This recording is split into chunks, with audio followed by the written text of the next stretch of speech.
All right, I got the thumbs up from back there, so let's get started. Welcome to LinuxFest Northwest, the first talk of the day.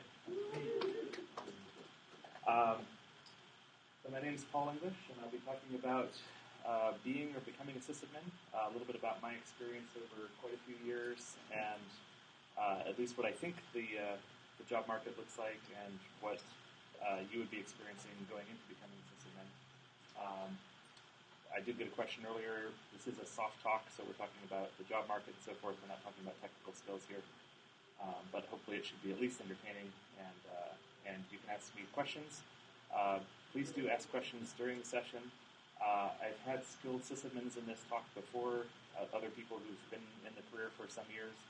If you're one of those people, do feel free to just raise your hand if you've got some comment you want to add. There was some valuable stuff contributed in the Seagull conference earlier last year. If you haven't seen this comic, it's going to be a little hard to read, but if you have, you're already smiling. Sysadmins do have a bit of a reputation. There's a bit of a story around the career. I think it's a little different from a lot of other technical careers in that regard.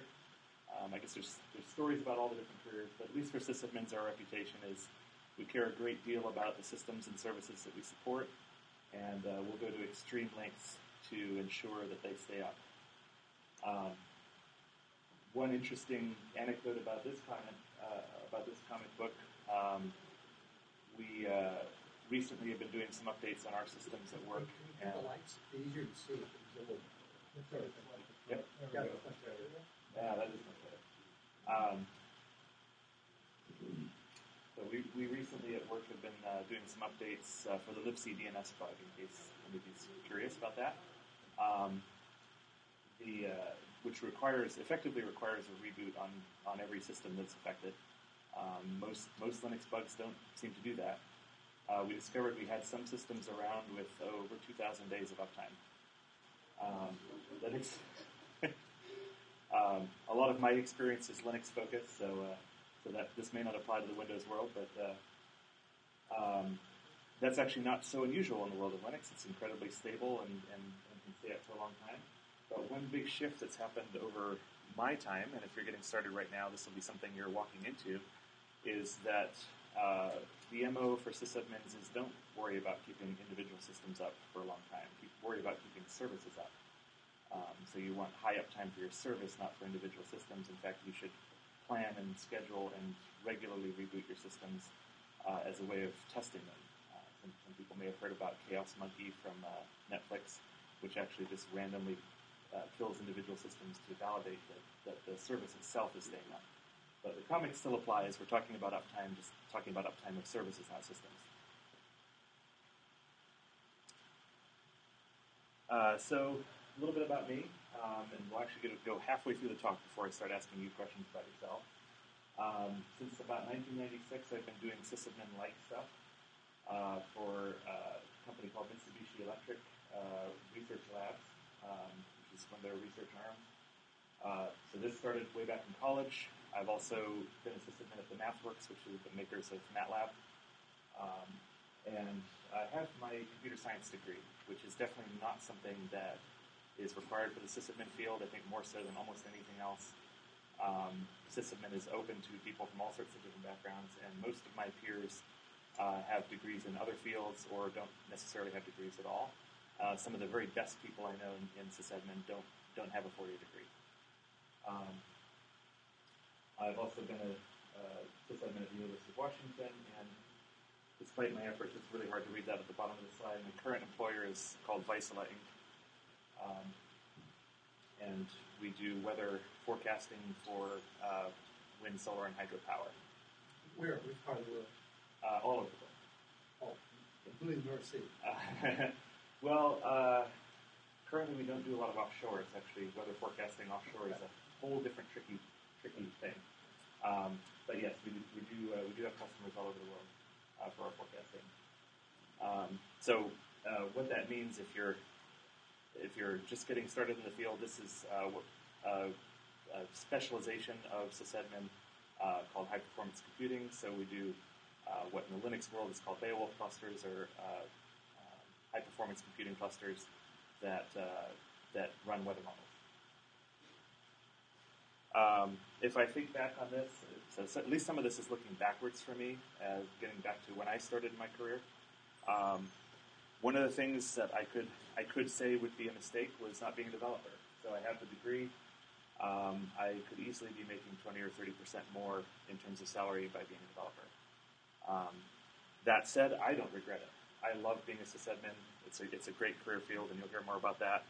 And I think, at least in a lot of ways, it fits my personality, what I like to do, much better than being a developer ever would have. That's a little retrospective. Do you touch hardware much? So the question was, do I touch hardware much? I will get into that. I'll defer that one a little bit later. So a little bit more about who I am, and part of why I'm here is I'm also a board member on the League of Professional System Administrators. You will get ever so slightly a sales pitch for becoming a member. Most especially if you're a student, currently membership is free. But also if you're in any way involved in the career of sysadmin, and I would say this is true for any career, you really should strongly consider being a member of whatever professional association there is. So if you're a computer scientist and you're doing software, you should consider being a ACM member. If you're an electrical engineer, IEEE. In general, your workplace should pay for this, and I think we all in the field or in any field should advocate that our workplace pays for this, as well as pays for us to attend professional conferences and so on. It's a key part of being a professional in any field. I'm also the president of the local chapter of the League of Professional System Administrators, which is called the Seattle Area System Administrators Guild. The reason I spell all that out is because our website is sasag.org. We have monthly meetings in Seattle. As far as I know, there's no Bellingham branch, but the monthly meetings are free to attend. We almost always have a competent technical talk, interesting technical talk, as well as free sponsored dinner, so it's extra motivating to be there. I'm also have been a volunteer organizer with the local LAPSA conference, which happens once a year. Again, this is a professional conference, so it's unlike LinuxFest and Seagull. You do actually pay to attend, and you get training. And once again, have your workplace pay for this stuff. If you're just getting started in this field, that should be your expectation going in. You should strongly advocate it for your entire career. Question. Yes? What if you work for assholes and you know what to pay for? The question is, what if your employer doesn't want to pay for it? So, effectively, this is also a talk about employers and employment in technical fields, and we will get into some of that. But the immediate answer to that question is, in technical jobs these days, I think the standard tenure is about 2 years. So, among other things, you're already thinking about your next employer, and your employer knows that you're not necessarily going to be there. But you can use you're entering to the job like, hey, you want to hire me? Okay, let's talk about professional development. Do you provide this? And if not, will you write that directly into my contract? And when you're leaving, you can say, hey, one thing that might have kept me around would be if you were willing to pay. So that is one angle that you can take it. You can also just bring it up in your normal employee reviews. If your manager is sitting down with you and saying, hey, let's talk about your career development, which they also should be doing, and don't always do that, then that is the time to say, hey, I really need some training, and just bring it up every time. I have weekly meetings with my staff. So they have every opportunity to talk to me. Again, if in any job, if the overall environment is not good, we should be looking to move on. And as I'll probably come back to this as well, but as I understand it right now, the job for beginning sysadmins and for some years has been a little bit rough. There aren't a lot of job opportunities. Once you've got a few years of experience, though, that completely changes. Right now, there's basically 100% employment in sysadmins. This is what I'm hearing. I've been in my job for quite a few years, but I know people who've transitioned from various jobs, and basically it's very, very difficult to hire people who are skilled in this career. And because people haven't been hiring new admins aggressively for the last few years, that's going to remain the case. So once you get a beginner introductory job, and move through a few years of experience, you should then, as best I can forecast, you should be in a very, very strong job market for your skills. And that's a tough thing to say about any job market in any field in today's economy. So make of that what you will. Part of the reason I'm mentioning all of this is I do know a thing or two about hiring sysadmins. I know a thing or two about other sysadmins finding other jobs, and of course all of that's in the past, and it's very difficult to make any forecasts about the future. So take it with any forecast, including our weather forecast. It's like a forecast; you can't be sure. Okay, so a few things that, again, this is oriented towards people who are just considering this field or just getting started. Things that you know or think you know about this job. Yes, open source, Linux, BSD. There's a lot of that going on, more all the time, and less and less commercial proprietary software.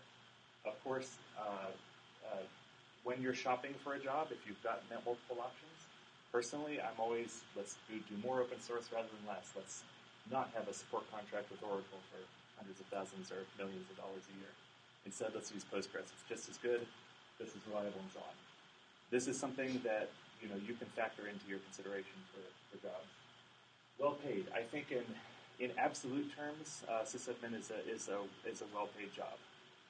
The physical requirements, it's not like a manual labor job where there's a lot of physical risk to your body from doing the job, other than obviously the health detriment of sitting in a chair all day long.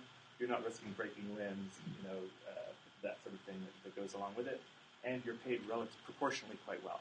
As I mentioned earlier, you're not paid as well as a software developer, but unlike a software developer, you don't absolutely have to have a 4-year plus degree to get into the field at all. Job satisfaction. Personally, I find it very satisfying to have high uptime services, to have people and systems be reliant on me for their excellence. And I find that very satisfying. If that's not something you find satisfying, then perhaps not the career for you. That dovetails into the next thing, which is that there's no spotlight. This is a traditional understanding of sysadmin jobs. There's no spotlight. There never will be. In general, you're in the background, and you're the person that makes the other people look good. That goes again with the contrast to the developer job. Developers get the kudos for developing a new feature. You don't necessarily get the kudos for developing a system that supports that feature. This has always been true for me. I think the sysadmin community is, in general, a lot more fun and interesting than the developer community. It's just my personal take on it. But at very least, it's distinct and I think a lot of fun. Over here, again, per the gentleman's comment earlier, the pros that you have are not necessarily guaranteed.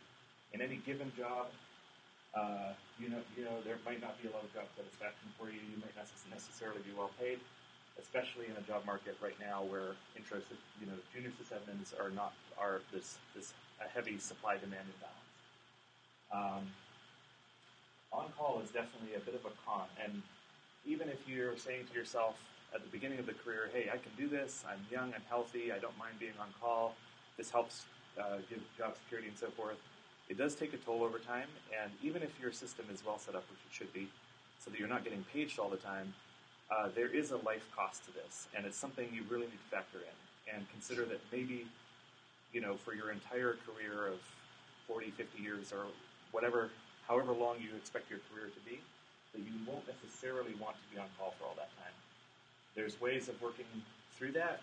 A lot of the DevOps trend is actually helping that by putting developers on call, and moving a lot of stuff away from hardware and towards software means that developers actually can effectively be on call and understand the system well enough and so forth, such that it's actually meaningful and you have a larger on-call rotation and you're on call for less of the time.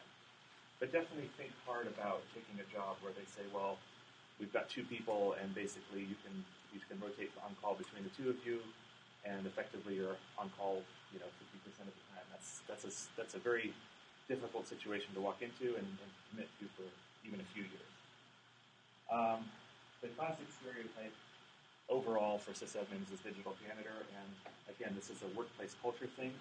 If the workplace sees you that way and they don't see you as adding a lot of value to the workplace, then that situation can stick around in the culture of a work environment for a long time, and do your best to avoid that.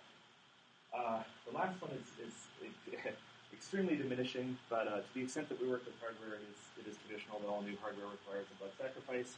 I've definitely got some scars and some long-term injuries that are related to that. But as I said, hardware is less and less a part of what we do as sysadmins.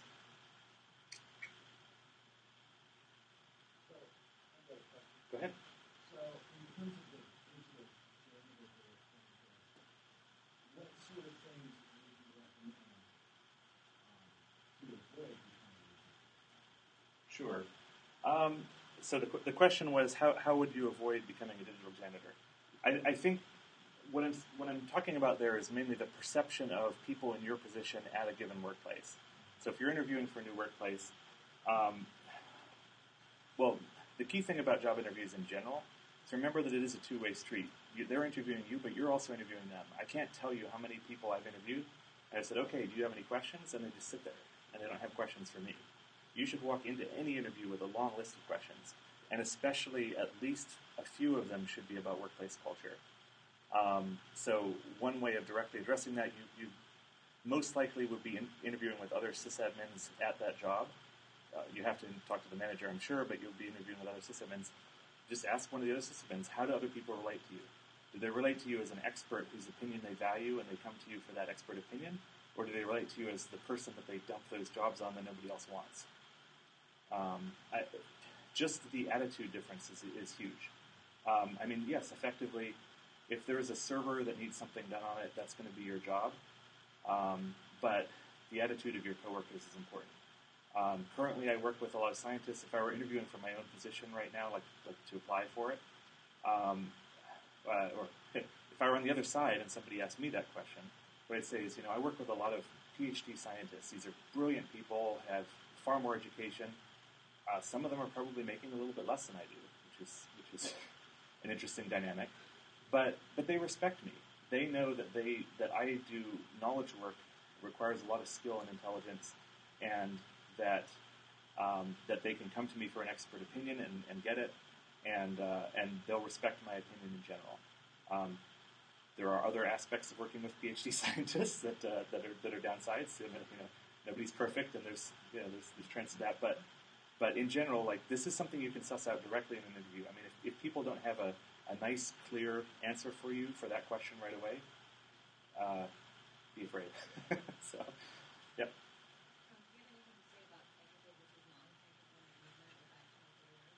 Actually, I'm not sure I have that later, but I think this is general for any technical job. Always prefer a manager. In fact, some people that are giving advice on this topic say insist on it. Don't work for a non-technical manager. But at very least, you can directly ask your manager, if you had to do this or that aspect of my job, could you do it? That's the easiest way to get at it. Obviously, if the person, like I'm a hiring manager right now, was promoted or moved up to management from a sysadmin job directly, then you don't even need to ask the question. That's fairly straightforward. But if the person claims to be technical, say, well, what if you had to reboot a Linux system? How would you go about doing that? Or how would you start Apache on a given Linux system? Just something relatively simple, just to see the level of the person you're talking to. If they're purely business all the way, ideally you have one layer of somebody technical between you and the other business people. That really makes a huge difference in terms of their advocacy for you and ensuring that the good side of this and the bad side balance out well in your favor. This also, I guess, gets to those weekly meetings. Your manager should be technical enough to understand when you say, well, I've got this technical issue, and they can actually have a conversation with you about it instead of saying, well, okay, go deal with that. But they should also be businessy enough to understand, hey, we need somebody to ensure over time that we're getting our job satisfaction.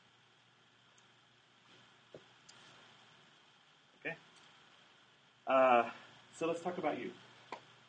Who among you are currently employed as with the job title sysadmin or a job that is effectively sysadmin? I know titles are a little wiggly in this field. Okay. And for 1 year?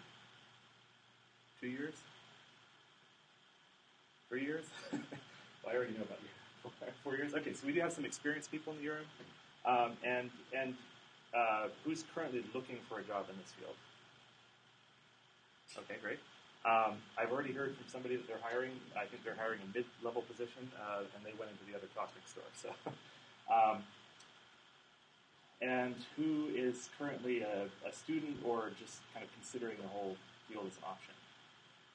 Okay, great. I'll reiterate what I said. Lobster membership is free for students.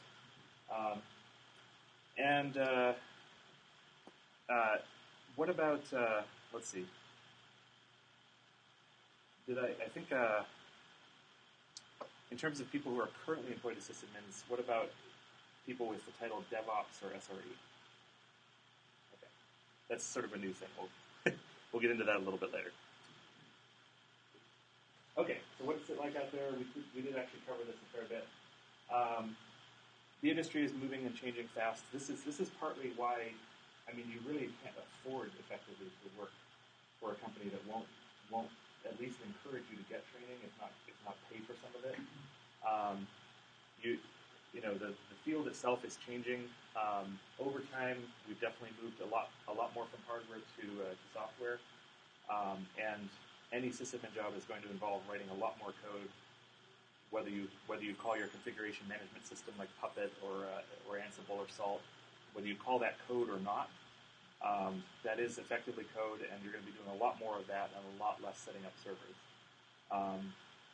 And that trend is only going to accelerate, not just continue, but accelerate.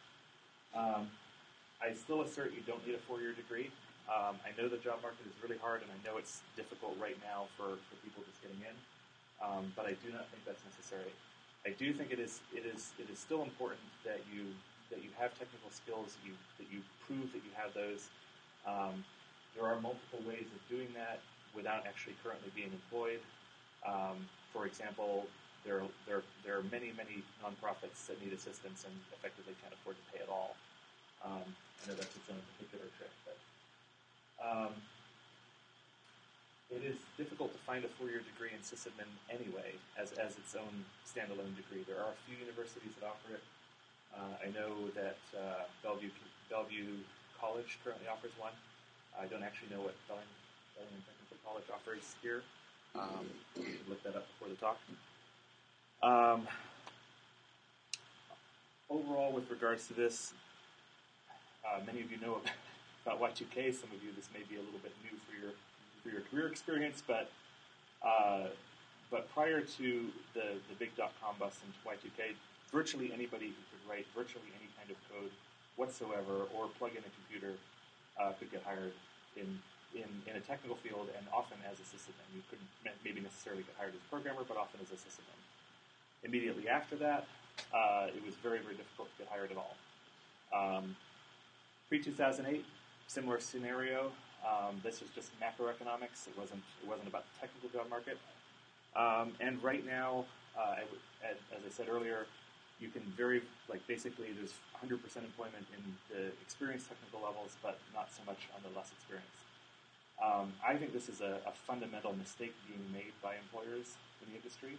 I've fought my own employer on this topic, but there's very little that I can do as an individual on this front. And eventually, the market will sort itself out, but it may be some years, so hang in there. So, I said I talked about DevOps and SRE and NoOps, ChatOps. There's all sorts of crazy stuff going on out there. DevOps. SRE stand for? Site reliability engineer. SRE is a term that came from Google. They first started calling what they had as sysadmins as SREs. As of now, most of the people that work for Google in what would traditionally be called a sysadmin position are site reliability engineers. They do have some people with that title, but it's on the order of 20 or 30 altogether in all of Google's tens of thousands of employees. Whereas the SRE is its own particular discipline within Google. That title and the discipline has been taken up in other places. I still think of it effectively as a sysadmin,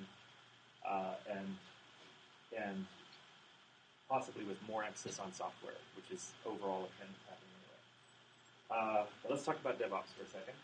So DevOps, if you go on the internet, there's no consensus.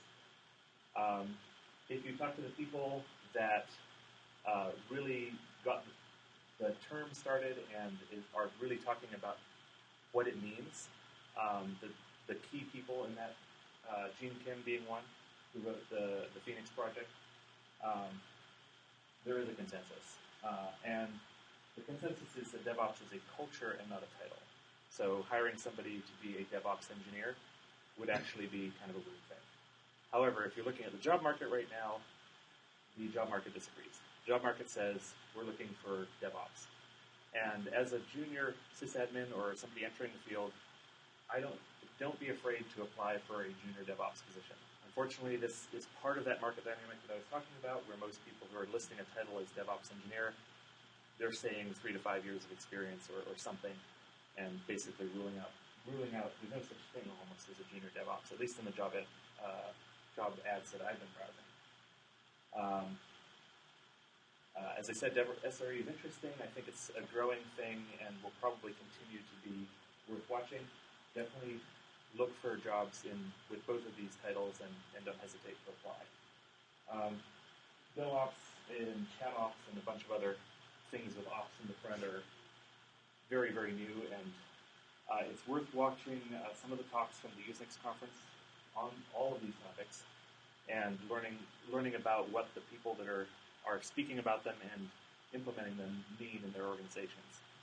Unix is the place I would go to preferentially. They actually have a major DevOps conference, and the people at Google that designed the term and the practice of SRE are speaking there about it. So this one, I am sysadmin and so can you, is sort of the counter to all of this almost marketing and branding trend of job titles, by a fellow who's very proud to be a sysadmin and talks about how you should be proud to be a sysadmin too and not afraid to call yourself one in terms of your career path. So either way, don't worry about the titles too much. Titles have always been a mess in our field. Computer specialist was my title at the University of Washington. Unfortunately, that also makes surveys and statistics a little bit hard to talk about because it's so difficult to nail down titles, whereas software engineer is a much steadier title. Even that one, though, there's a bit of fluctuation going on. I'll mention on this, there is a specific NoOps video at Unix with talks. Unix puts up video of a great deal of their content. Otherwise, their conference is on the order of many thousands of dollars to go attend, so it's well worth getting as much as you can for free. So, you want to be a sysadmin. How does that go? One early mistake you can make is end up doing enterprise IT. And I'm not saying this as a mistake in the sense of how could you ever have done that if you're sitting here and saying, I work in enterprise IT. But I would distinguish it from being a sysadmin and the career of sysadmin. Yes, there are going to be a few servers that you need to manage. Usually very Windows-oriented. If you're an open source fan, like most people here, I'm assuming, you're going to be managing Windows with directory server, maybe SQL server, a lot of Windows laptops. Personally, I would do anything to avoid that. But if you're in enterprise IT, don't get down on yourself. You can still transition to becoming what I would call a sysadmin, especially a Unix or Linux sysadmin. Yes, sir. I say it depends on the organization and what they call things. Correct. Yeah, I've worked in enterprise IT, accredited sysadmin with lots of systems, not just Unix. Yeah, not just Linux, but Solaris, so that's keep going. So yeah, it does end up being Yes. That's sort of, not just Windows. so it for depends. You need to take a look at the whole. so comment. I'll just repeating it for the recording. A comment from a experienced audience member is that be careful with titles. Sometimes companies will call enterprise IT something that really is a server sysadmin job, and that's absolutely true, and that always applies. And this gets into again to the interview itself. The job, even the job description, might leave you very unclear as to what you're doing. What I'm talking about here is desktop user facing. So any sufficiently large company should have its own separate sort of IT organization for this. And if you want to work in that organization, that's great. But you should be aware that it almost invariably will involve a bunch of Windows support, probably a bunch of Mac support as well. And if you're an open source person like I am, and I think many of you are, this is just generally an area to avoid. I would say it is also very difficult to transition to higher skill levels and to have a nice career path ahead of that. A lot of it is sort of locked in at the low end of, well, my Windows system crashed. How do I fix that? Or I need a new laptop and so on. But even there, is there a culture of improvement? It's worth asking. It's worth asking about the culture. And with the job market being the way it is for entry-level sysadmin, I would not hesitate to do this if this is your primary option.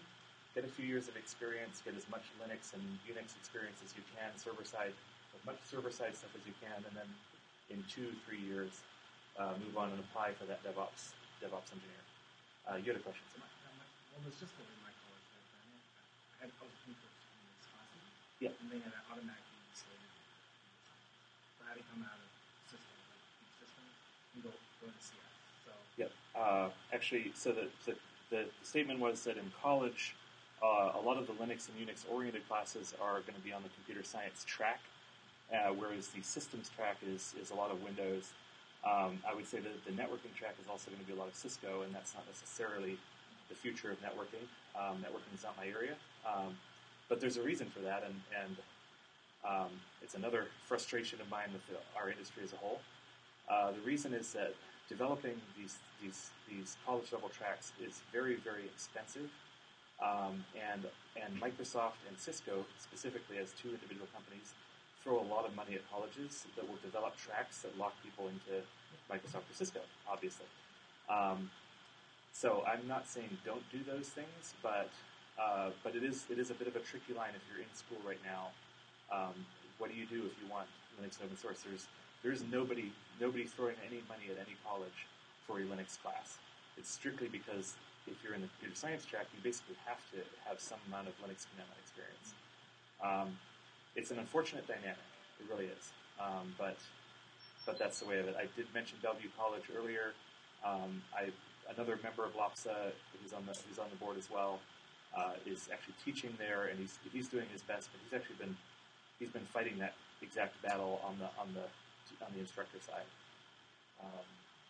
I don't have any great answers for you other than if you can, take the computer science classes and still get the other degree. I had to search Yeah. and go, who's teaching that? So who's available? And I did. Good.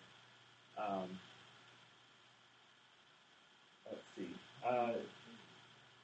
We already talked about being seen as providing value and skill, but I think in whether you're in enterprise IT or in any job, there should always be a culture present of continuous learning and improvement.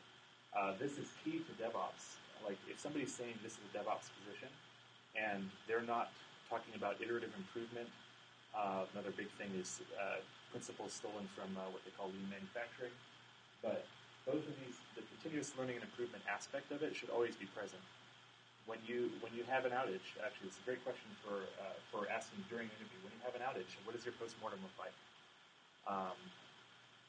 A lot of people will say, well, we don't consistently do postmortems. Some people will say, well, we do postmortems and we look for root cause.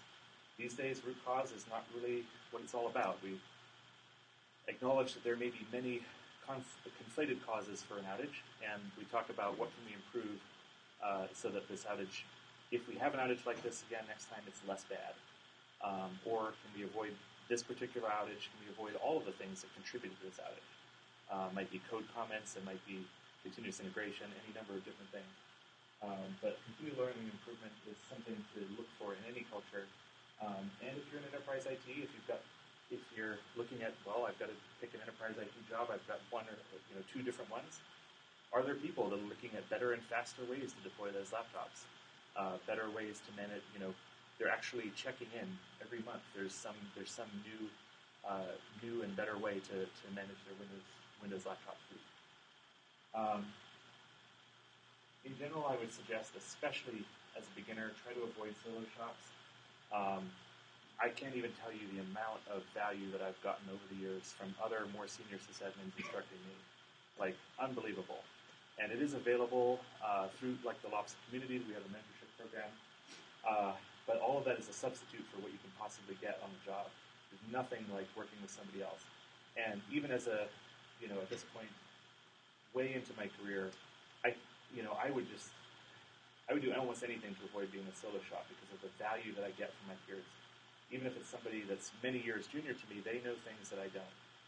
The field is just so broad, and there's so much value that other people can bring to working with you. Maybe if it's a startup and you specifically want to work for a startup, and you specifically want to move very quickly through the possible career paths, but like any startup, there's the risk of the whole thing imploding, and that has an impact on you not only financially, but also on your career. So give that some careful thought. And even within the context of the startup, so I joined the current company that I work for, Vaisala, when it was called 3-Tier. We were acquired. But within that company, I joined as a skilled expert in Linux and Unix system administration on high-performance computing in a company that was going to be dependent on high-performance computing and Linux for the rest of its existence.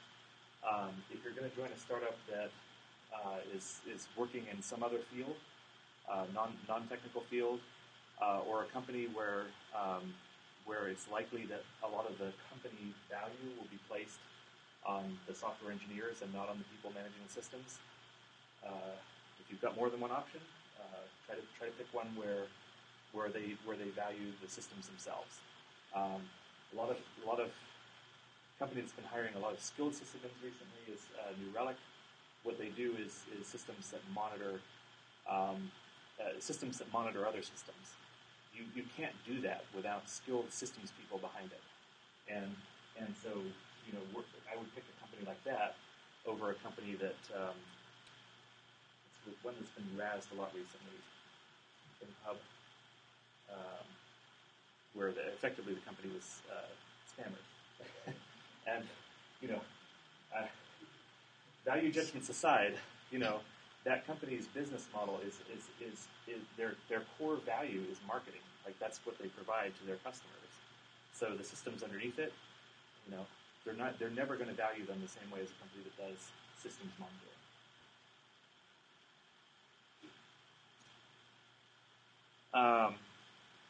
So continuing on, what makes a good system job? How big is the team? I talked about pager rotation a little bit before. It's generally agreed, and some of the best experts in our field, Tom Limoncelli's one. Watch any of his talks, you can get your videos of. A 5 to 6 is about optimal for a pager rotation. You can have more, obviously, but then you start getting into the part where you're on pager infrequently enough that you're now getting out of touch with what's going on. But just for normal humans, to be able to take vacation, to be able to just get a break, 5 to 6 is a pretty good number. It's also a pretty good number in terms of working with your peers and getting expertise from them and sharing yours with them. Are developers included in pager rotation? This is a standard tenet of any DevOps culture, environment. Anybody that claims DevOps and says, but we don't have developers on pager is probably lying.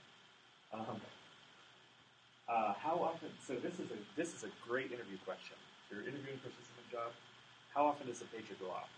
And I'm asked it in almost every interview, and I almost invariably start stumbling around and I'm unable to answer it.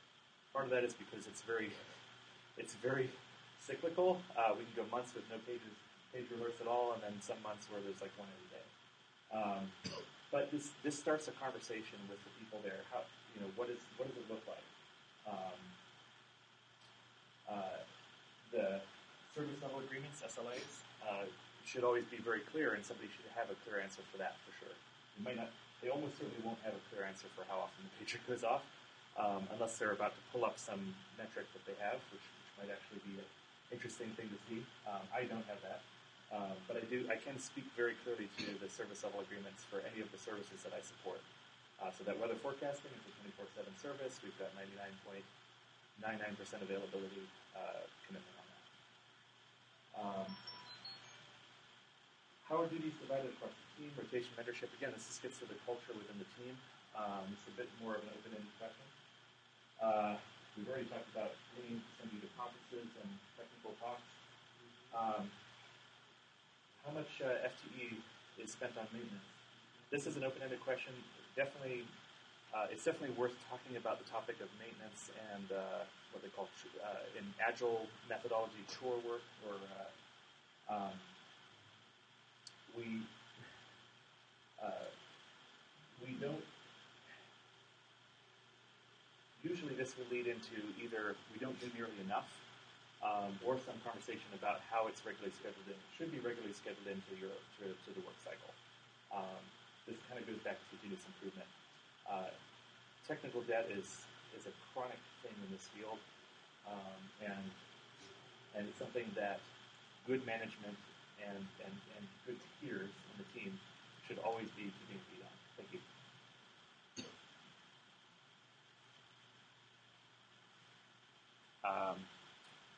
Back on the topic of professional development, what I would be looking for there is a specific budget per year, per person per year. Okay.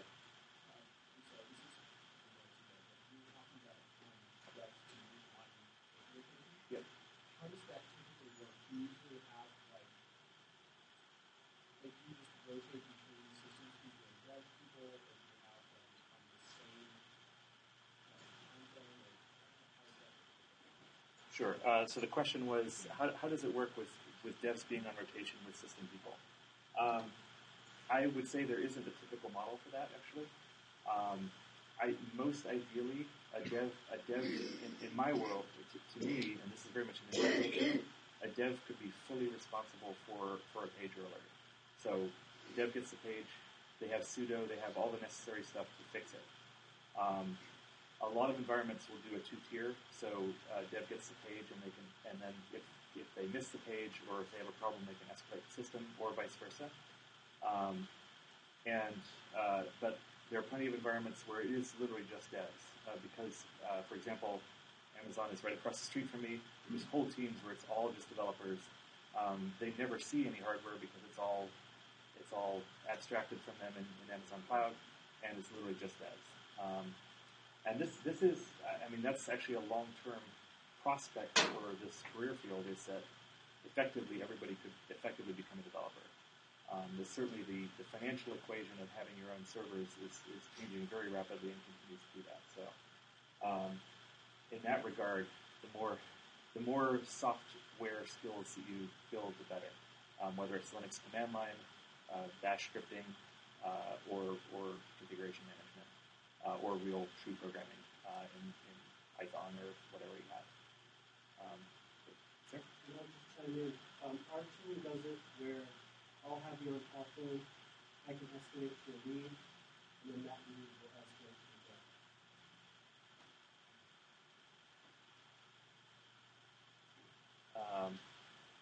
Great. I'm not going to attempt to repeat that one for you. But yes, it's very much, sorry. I think I will build on that though. It's very, very specific to your environment and the level of knowledge people have. But in the rotation itself, the company should be looking at training people to increase their skill level, as well as automating any fixes for anything that breaks ever. So basically, always continuously driving down the number of pages that happen, and getting anyone involved, whether it's a dev or a systems person, that needs to be involved in order to keep doing that. And if they're not doing that, I mean, the main drive with DevOps about having devs in the pager duty pager cycle at all is that they feel so much pain. And that heavily motivates them to help drive down the number of alerts, and to just make a system better overall. I mean, everybody has ideally everybody has a stake in that SLA, in that kind of that service. So I have a question about the technical debt that you mentioned earlier. So as a manager, not as an IT professional, but as somebody who works with them, how can I encourage the IT professionals to come forward with approving technical debt and things that need to be addressed? How can I make sure they're staying on top of that? Well, you effectively during the interview I should repeat the question. How do I make sure that the manager is staying on top of technical debt? Effectively during the interview, you should interview the manager about that. But one reason to have a technical manager is because they also will be very continuously aware of the cost of technical debt, and how that escalates and so on. But for sure, that's something to always bring up in group meetings. Hey, we've got these technical debt things. Where are they fitting into our actual scheduled work? There should always be scheduled work time for that. You can also bring it up one-on-one, of course, with your manager, but in a group meeting, it actually be appropriate setting. No manager should be saying, "Oh, don't talk this, talk about that." Right. So, all right. Lost my space right here. Everything is lost. There we go. I'm actually going to skip this slide as we're running a little low on time. But if anybody wants to talk to me about looking at particular job listings afterwards, I'm actually going to be at the LAPSA table for most of the weekend. So you can reach me there. So a few more things to consider. If you must, work somewhere that isn't great on any of the points that I've mentioned, but with a firm plan to move somewhere else, and friends and family that will hold you to it. Personally, I'm very dedicated to my job. I wouldn't be a sysadmin if I wasn't. People probably wouldn't hire me as a sysadmin if I wasn't. But the flip side of that is you've got to be ready to say this isn't right. I need to go somewhere else for my own personal development, for the health of my career, for the health of my family. So definitely be ready and have a plan to move on if someplace is not close to ideal. Obviously, no workplace is going to be 100% ideal. There's always going to be some amount of drudge work, some amount of stuff that's not interesting to you technically. So also, being a team player, be willing to do that stuff, but have your plan. Work for a company that values what you're doing. I mentioned this already. Weather is interesting, but they very much value what I do. Online gambling, maybe not. Marketing, and a workplace culture that works with you as a person and as a sysadmin. I don't know why this clicking isn't working here anymore. I think I mentioned this in my talk topic. It's difficult to make predictions, but I'm trying to anyway. One trend that is obviously going to continue, no questions about it, is cloud. Most sysadmins hate talking about cloud. They get grumpy and talk about other things. Of course, sysadmins being grumpy is sort of traditional, so if you're not willing to at least be around people that at least pretend to be grumpy some of the time, probably not the career for you. That's not really how it looks, though. Really, it's a lot more like this. But the underlying thing, per your earlier comment, is we're moving from exotic, expensive hardware to commodity, boring, and cheap. When I started, there were people with $20,000 workstations on their desk that were running SPI or some Spark stations or what have you. Servers were $100,000. Nowadays, especially with a lot of the distributed NoSQL databases, the whole idea is to have lots and lots and lots of really, really, really cheap servers. We're moving from singular servers to distributed systems. So we've got the one big mail server and maybe the one big failover for that mail server to, well, we've just got a whole fleet of mail servers. But these days, who's even running mail servers? Nobody. Everybody's using Gmail. But the service that you're supporting will be interesting. It will be an interesting thing supported by some sort of distributed system. Virtualization is continuing. That has to do with abstracting the hardware. And we're moving from handcrafted systems to commoditized system as a service. So, for example, building your own servers to Amazon. Software has changed a little bit too. but not all that much.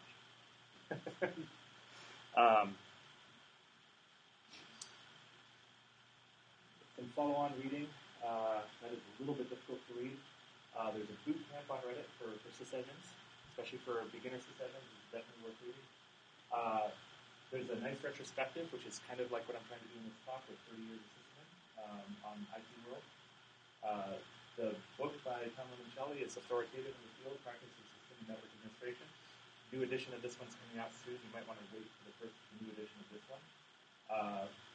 Practice of Cloud System Administration just came out recently, last couple of years. Very, very up to date, very, very on topic. I would almost recommend reading this one and then waiting for this one, the next edition of this one to come out. And videos from the Unix conference I've already mentioned. And last but not least, join the League of Professional System Administrators, even if you're just thinking about the field. As I said, if you're a student, it's free. Otherwise, it's very affordable. Attend one of our conferences, and membership is included in the conference.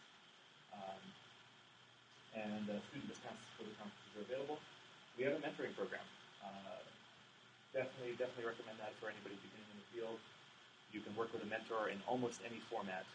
Pick a particular project, pick a particular period of time, and work on several projects. And it's very flexible and highly recommended. I just cannot overstate the value that mentoring has provided to me to get me where I am today, and the value that I hear from everybody who participates in the mentoring program, both on the mentoring side and being mentored. And I have this URL on my final slide. And of course, time for some questions. Great. Go ahead. Or comments, actually. If you're experienced, comments are welcome. How would you go about choosing which subjects to spend time on? How do you sort of prioritize what to spend effort on? Which things should go well, which I have to? So, are you asking about in terms of what you're learning, or in terms of what you're learning, which particular subject areas? Sure. So the question was, how do you prioritize what to spend time learning and developing your sysadmin skills? I feel like I don't actually have a very good answer to that question, because at this point I think that I have got some skills and experience that are now absolutely irrelevant, and so I'd hesitate to say, "I'll go do this," and then you go and do that. But I would emphasize, all the career advice and job advice these days is go out and pursue your dreams, and that I think is a little bit optimistic. I mean, they call it work because you're paid to do something that is not necessarily what you'd be doing if you weren't getting paid for it. But for sure, pursue your interests. I lost a fairly senior guy recently to actually go work across the street at Amazon. And the reason was he specifically wanted to work with thousands of systems. He was very interested in working at that scale. We don't have thousands of systems, even with our high-performance computing. It's a relatively small scale. And he could see, going out, the future of the company, that we weren't going to scale up to that many systems. So certainly pursue your interests. But in his case, he had to actually make a job and even almost a career shift to do that. But on the job, I think partly for me, a lot of job loyalty has had me learn stuff that's most relevant to that job, or what I see will be relevant in the next few years. And that's where I focus my time. As long as it is also interesting to me, and so on. Certainly, if it's not interesting to me, I try to steer the job away. But there's a lot of the flip side of there being so many different things to learn is that there's also a lot of flexibility. Does my job use virtualization, like whole machine virtualization or Docker? It kind of doesn't really matter, and I can steer that a little bit. You didn't say anything about security and hacking. I know a story about a sysadmin who lost his job when he was shopping for a new server because it was getting slower and slower, and they found out when they brought in somebody more senior that it was serving pornography more busily than ever. Okay. To hit and hack. So you haven't said anything about security and hardening your systems. Isn't that part of your job? It is. The question was about security and having servers get hacked and so on. and it's in that part of the job. So it is, and I definitely did steer clear of that, partly for time concerns, but yes, any sysadmin should have some amount of background there. It really depends on the environment. So larger companies have dedicated security teams, and that would be sort of the normal expectation there. Those relationships can be very challenging, and you can do a whole talk on managing between the sysadmin team and the security team. But in smaller shops, let's say supporting a 24/7 system, describing sort of the more ideal job. 24/7 system, distributed system with a team of 5 to 6 in a company that has a whole lot of other employees and other things. You don't have a dedicated security team. It's just the system and team are it, which is actually mirrors me. In that case, yes, absolutely. You should focus on learning more about security and about managing it, and it has to be. One useful way of modeling that I've heard described is modeling it as technical debt.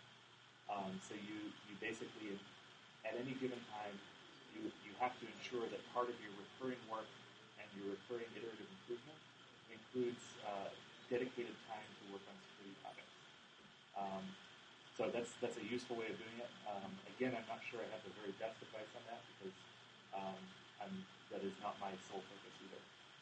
But I also haven't worked in an environment with a dedicated security team either, so I've always been on I have to do that as well, side of things. But at very least, you have to have some background in security in order to be able to do the job at all.